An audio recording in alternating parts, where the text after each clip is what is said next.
rosa boy ekan. Yaxshilikka sarflamaskan. Yiqqan pulni bir kun tush ko'ribdi. Tushida Iskandariyada falonchi Mahmud degan biri seni mollaringni yeydi. Iskandariya qayerda-yu? Bu yerdagi Mahmud kim u?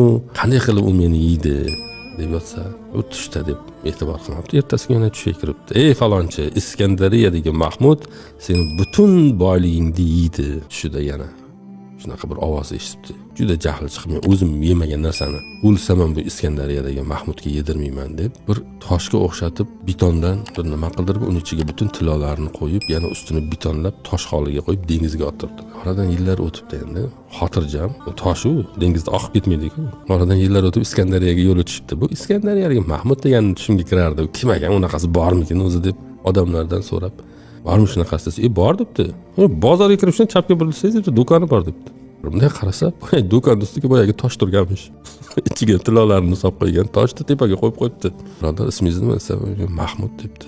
Ha, toshni qayerdan oldingiz debdi. Bu toshni dengizchilar debdi, kemalarida shunaqa toshlarni olib keladi. Nima ushlab turish uchun, kemalarda muvozanatini qirg'oqda ushlab turish uchun toshlarga ehtiyoji bor ekan. Bu tosh kerak bo'lmay qolibdi shekilli, tashlab yuborishgan ekan. Menga ko'zimga chiroyli ko'rindi, shakli, olib kelib qo'yib qo'ydim.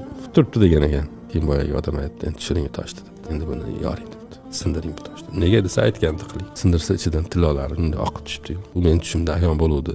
Ya'ni bu sizni haqingiz ekan shekilida. Men siz uchun ishlabman-da. O'ylamaylik, u yig'ib qo'ygan narsalarimiz boshqa. U bizning xotirjamligimizni ta'minlashi mumkin, ha, qaysidirman. Lekin u bu dunyodagi xotirjamlikni ta'minlaydi. Bu dunyodagi xotirjamligimiz ta'minlansa yaxshi emasmi?